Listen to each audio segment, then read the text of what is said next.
Hey everyone, I'm Noctis Corvus, but you can call me Noctis. This week I have a speed paint to share where I'm working on a design for the February print for the art print club that I started last month.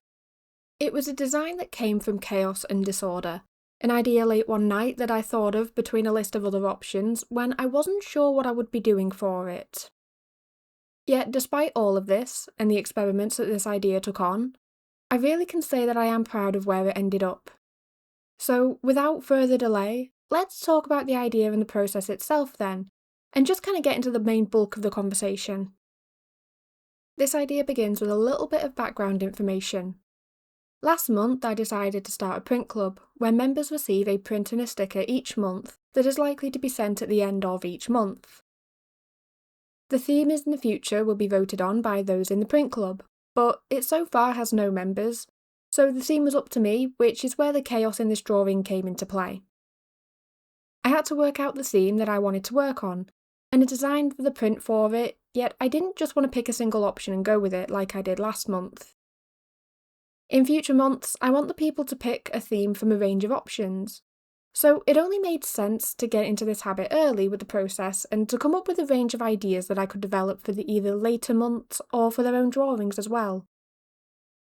This is really where the chaos begins with this idea, since they really were all over the place.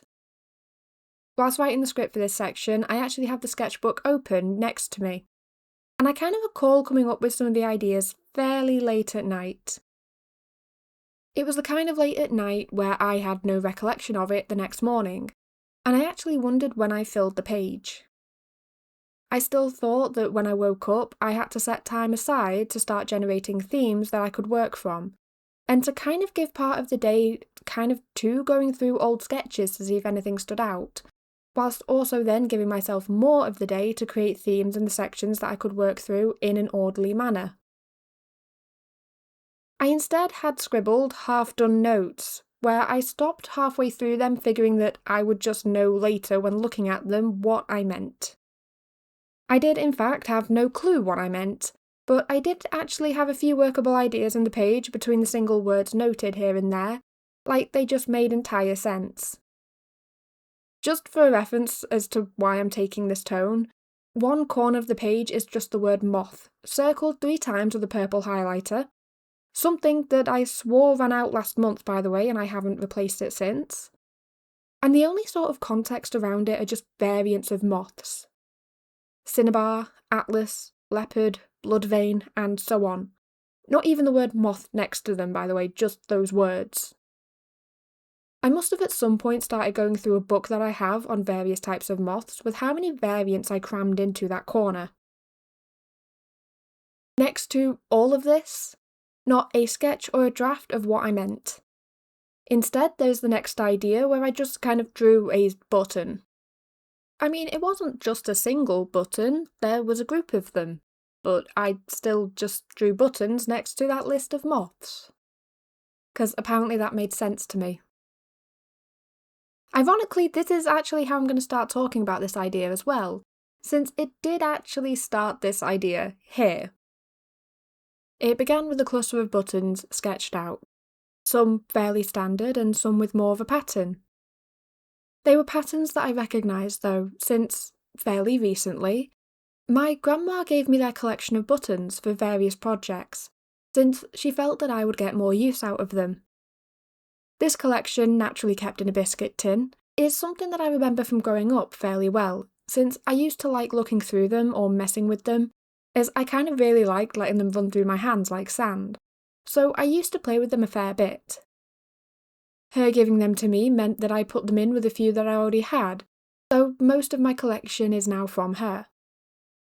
For a quick reference though, it was like 2 biscuit tins just full of buttons that she's collected throughout her life, and it is a really cool collection, which kind of makes sense why I decided to sketch it. Anyway, in the same vein, I am also organising the art room and working out space for different ideas, projects and wants, which does kind of mean organising the supplies that I have, and finding spaces for all of them. This is quite a long and ongoing task. It was actually something I've been putting off for quite some time. I barely even knew what materials I exactly had before I started this as well. Let's just say I have a few new ideas given that I found a few new art supplies that I've had for years. But on this later night, I do also recall that I was planning to continue this task of organising and trying to get part of the materials and supplies away. As such, and because I was doing such a good job at getting it done, aka sat staring at the ceiling, I kind of got distracted with the ideas that I had coming to mind, especially with the new supplies that I had been finding. And therefore, I also had the reason to go through the buttons once again with a sketchbook nearby. When remembering this detail, it also makes a lot more sense than why I recognised the buttons from the sketches. They were referenced from the button collection in my art room. And of course, it wasn't all of the idea. It doesn't explain where half of it came from. Only the decorations at the side of the layout when all is actually being considered, but it was certainly the thing that kind of got me looking down this avenue. The morning when I was working on the vague notes, I'd also been refining a list of themes based on common threads of the sketches. I had ideas like lights of moths, and a few other categories that I should look forward to sketching and working with. Yet, in line with these buttons, I had done a few other sketches and doodles that looked a lot at more unusual scales. And by this, I mean that the person was bigger than they should be, smaller than they should be, and overall, things were just off in the environment to make the person look tiny or like a giant. Could this have been because it was late and I didn't exactly prioritise a normal scale? Yes, it might have very likely been bad art where I was sketching and didn't stop to think that a person wouldn't be as tall as a mountain in the same image. It also might have been two separate ideas, and I can't really tell. It might have been that I drew a mountain scene next to a person and in the morning looked at it as if it's one idea when it wasn't. I can do that a fair bit. Despite all of this though, the theme of scale kind of stayed with me. I noted down the idea and moved on, creating a basic sketches and ideas for each of the words that I'd picked out. I had noted down scale, and made sure to sketch ideas of giants and tiny people next to it, just to ensure that I later didn't think I meant like a literal weighing or measuring scale, since that is another thing that I can very much see myself getting confused for. But trying my best to stay on track here, the ideas that I liked the most were actually the tinier drawings. It felt fun to shrink people down and to mess with the ideas in that sense, since anything giant looked a lot less at small details and it needed something wider to actually make any sort of sense. Even then they were a little bit unclear and it just wasn't as enjoyable to me. It was more fun almost to think of things like the Burrowers, or the Secret World of a Rarity. Those were very much two ideas that were kept in mind when I was working on these sketches for scale and references. This route gave me a lot. It has given me ideas that I can explore as and when I want to, but it's also given me inspiration that I've never really thought to explore before. There were sketches with animals, looking at the world in this light and proving to me how rarely I actually try to draw animals and how little I know about such a process. Animals will certainly be something that I do trial a bit more and try practicing, because some of the results from those sketches were just scary. There's no soft way of putting it. There were other sketches that looked at everyday situations and kind of different versions of our world. One with a dollhouse and a normal person in it, and another where the smaller version of a person was with ordinary objects climbing over them. I had a few routes that weren't proving too interesting to look at, and others that branched off in more ways than I knew what to do with. But of all of these, I kind of went with the idea that tied into the objects that made me want to look at this idea in the first place. Using the theme of buttons to start looking at different objects of a similar theme, so I could look at creating a drawing based off of it.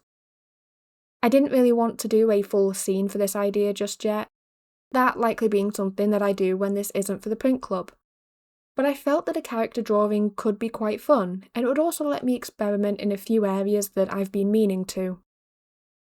All of this is to say that I ended up looking at my sewing thread collection, organising that and trying to work out how to store and organise it in the new room's order, and also trying to figure out what I had for which projects that I am planning to start soon.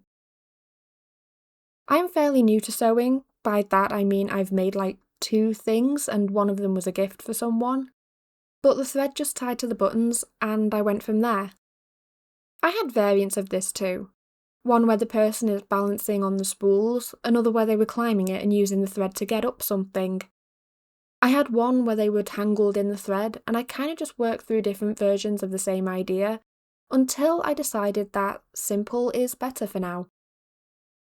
I had scenes and layouts, I had complicated drawings reliant on the small parts and such, yet they took away from the theme a little bit.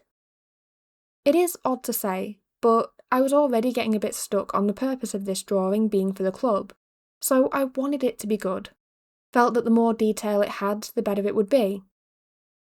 I then realised that I needed to stop, pause, and realised that I was just falling into a very old trap that I often saw.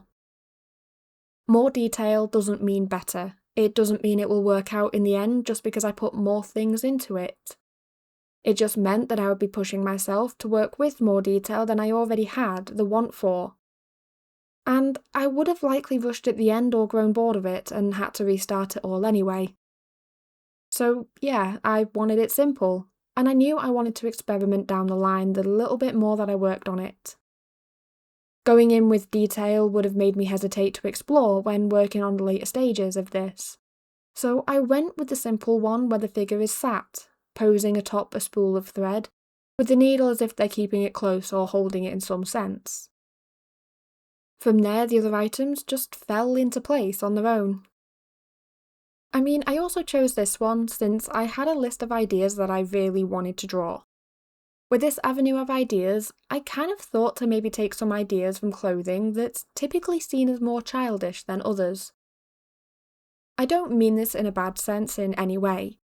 Yet it meant that I wanted a dungaree style of dress with a really puffy skirt and ruffles. The type of thing that I would have loved. I did have a few other ideas that were kind of similar with this feature. Maybe one where they were stood on the spool with a slight lean.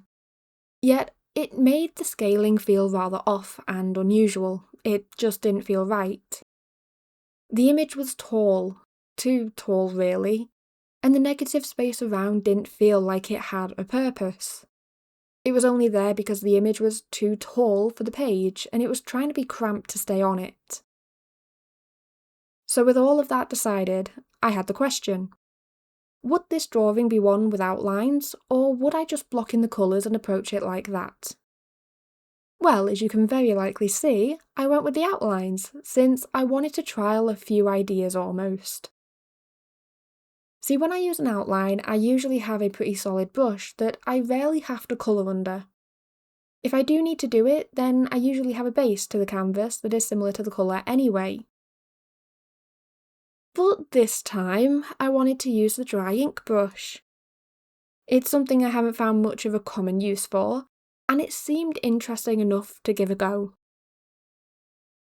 I've used it every now and then for additional lines here or there to a drawing after it's been completed as a kind of a little touch to it, but I've never done anything larger. It's always added after as well. When I do that, I don't have the issue of colouring below the lines as the drawing is complete. It's already done for the most part, so it isn't much of a bother. But this time I wanted to see what it would be like to use this sort of line all over the image, and then to colour it in. What was it like, you may ask? After all, I did speed up the clip of the flat colours, and I didn't include the one with the outline. You see, the simple answer to all of this is that it was a nightmare. It was tedious, and even now I am still 100% convinced that I forgot to colour under one line, or that I missed a section for the base colours anyway, even if I did try my best to avoid this outcome. Would I do this again? No, absolutely not. From now on, I add the dry ink outlines after the main drawing. If I want them all over the drawing, I will try and outline it after the flat colours, altering as needed where in the worst areas I would have gone over. Or, I don't really know. I'll see what I can do with vectors or something to see if that would answer my questions. Either way, I liked how it worked out this time, but it kind of became a struggle more than anything else. The stress was mainly with the flat colours. I suppose the only silver lining here is that I did expect it to happen as well, so I kind of went into it knowing that it would be a bit of a process. The brush is normally a little translucent, and there isn't really anything straight or solid in it or to it. For reference, other lines that I use at least have a solid centre, so this has never really been too much of an issue before. I just kind of assumed that it would be easier to fix the white spots in the colouring, or that it would at the very least be a little bit quicker. Instead, I felt like I was just taking the time of both approaches, and really, in the end, it isn't super obvious either. I mean, the lines kinda ended up looking like they normally do and taking a back seat, which, yes, okay, that is their purpose and what I wanted them to do. But I spent a lot of time on them for something that I could have done quicker and easier, with near enough the same result. So in general, I think I will stick to using this brush for outlines only once the drawing is complete. It certainly has its places, and this is not its place. In all of this, as negative as I may be being, I did like it still. If I didn't, then I would have started over and ignored this entire process, or I would have changed my approach much sooner. Yet I like the subtle parts the lines took on, and I do usually prefer that brush for its texture in general. I just now know that it has other, more fitting uses than I tried here.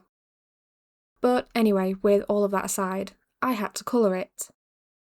Well, I had to colour it and touch upon the outlines at the same time. But there was also another catch here. I wanted this drawing to be vibrant. I wanted the colours to be something that I may not gravitate towards, while still being vibrant and something that's a little bit experimental. I didn't want it to be neon, to look like the palette is from the circus, either, since it would have distorted a few things. But I wanted a sense of colour to the image that I always feel like I have in my physical works that I usually end up lacking here. By this, I don't mean that I wanted to use the strongest colours available, the absolute corner of the colour wheel. They wouldn't really print well given the translation of RGB to CMYK, so it wasn't a viable choice anyway. I don't really know how to explain what my goal was. I know I do use a few dark palettes, and I don't hate some that I have used or the outcomes that I've made in the past. Yet when I'm using physical medium like paints or pencils, I feel like I tend to shade with more colour that makes the overall piece feel more vibrant in some strange sense. They may still be dark, but they're not as flat, and I wanted to see if I could at least get a hint of this in my digital work, maybe if I thought about it a bit more. If I had to give a reason for this, I would likely say that I commonly am limited with the physical form. Yes, I can mix any colour with paint, but I have to mix it with what I have. With pencils, I have a large variety of colours, but I also know that I can blend them to create the result that I want if I want something between the two. And I still then need to choose the pencils themselves that I have that do the job. I can't physically work around these other than maybe going out and buying new paints or materials. Comparing this to digital works, there are the blending modes that I commonly enjoy the appearance of, and then there are also more colours at hand too, so you're not so limited, given the fact that you have the entire colour wheel right there. So when I was filling out the white gaps, I left the basic palette alone. If this were a drawing that I was doing on paper, then yes, I would have to work out the palette at the same time as everything else. But this time I could do it this way and afford this approach.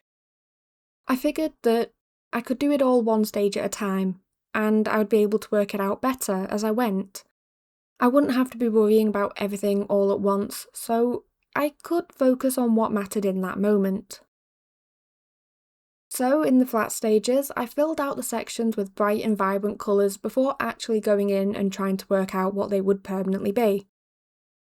It was actually quite funny this moment. My mum mentioned liking one of the colours that I had as a placeholder, and she said that just as I was in the middle of changing it. She understood why I was changing it, and she liked the orange that I changed it to as well. but it was still a little bit funny to me whilst I was working on it all. But in the end, I settled on a theme that centred on red. It was one of the details that I knew I wanted in this palette, and I didn't really want to change it either. Red is one of those colours that I enjoy shading. I like the range with it, and it's a vibrant colour on its own that I kind of feel like I can do a bit more with. It will also sound a little bit daft, but whilst working on this, I had a red spool of thread in the corner of my eye, only moving it with this script as I realised it still wasn't put away. So it was likely influencing a few things here and there maybe. In all of this, I also know that it was a familiar colour, so I could use those that I didn't often include, whilst still keeping something familiar at the same time that I know. It was around the red that I added the yellow and then the orange. It was from the red that I added the hint of pink here and there, and again through the red that I added hints of lighter blue, as it also doubled with a really nice complement with the pink present. The purple was then a mix of red and the blue, so it too ended up staying, with everything else unfolding from there. It also carried into the shading. It was on a whim that I added blue into the skin tone, something that I thought to try as I usually do it in small amounts when painting, and that's just to give it all a sense of colour and life. I tend to mix in a range of colours that, for some strange reason, I don't tend to include when working digitally, which I did try to alter here. I then kept it as a common thread in the work, adding in hints of blues and yellows to wherever it was needed, just to help give it a sense of colour and a sense of light to the work, and also to keep it all coherent. This was also more of a success than I originally expected it to be. I really thought for the longest time that it wouldn't have worked, and that I would have to go back and change it, colour over it and pretend that it never happened. But I liked it. I enjoyed adding the hints of the lighting to it all, and I also added hints of the colour to the very end, as the yellow on the fabric helped cut light back into the object. So that then covers all of the process overall, and we do have a little bit of time left here for a few of the details that I kind of feel like I have to touch on. It's the key details overall, I would say, so let's kind of look at my personal favourite details for this time, since I won't get to mention them all. The first detail that I really enjoyed was the hair. I chose pigtails to lean more into the childish appearance, tying it in with the dress and the choices made there, yet it was also somewhat practical. I say somewhat since, given this character's likely height, the long hair would be a hindrance to getting around, so they would probably have it tied back and tied up a bit more, maybe in a bun or maybe cut shorter. But it is at least tied up in this version, and I wanted it to be full of movement. I knew it would be a strong colour, the red was a non-negotiable, when it kind of came down to it. But I wasn't exactly sure how this would play out. So I just made it big, gave it motion, and I had fun with it. I had fun looking at the turns and the curls, and it also doubled as filling a lot of negative space. In the final outcome as well, the hair kind of helps by adding to the character's presence. The floor is rather busy, so it needed something to stand out with the top half, and to kind of also help balance it all out. This is where those two buttons come from and the loose threads that tie to the needle, but it was also the hair's role. It went through a few variants and versions of the styles, some far more constrained and some with less motion, yet it never felt as right as this one did, and this one was, again, simply fun before anything else. Also, part of the logic here had been that if their skirt was so poofy, and if they wore layers of petticoats to keep it with an exaggerated shape, then the hair could be as impractical as I wanted. The skirt alone would be layers and bundles of fabric, so it wouldn't really make things too simple for them, but hey, she's wearing it, so the hair can be whatever I desired. There is then one final detail that I wanted to mention here too though. I know I haven't touched on why I had them holding the needle. It felt thematically right, and it felt rather fun if it was viewed as a threat given the rest of the image and how fun it all can be. And I haven't touched on why I made certain choices for the patterns, such that I usually spend forever talking about.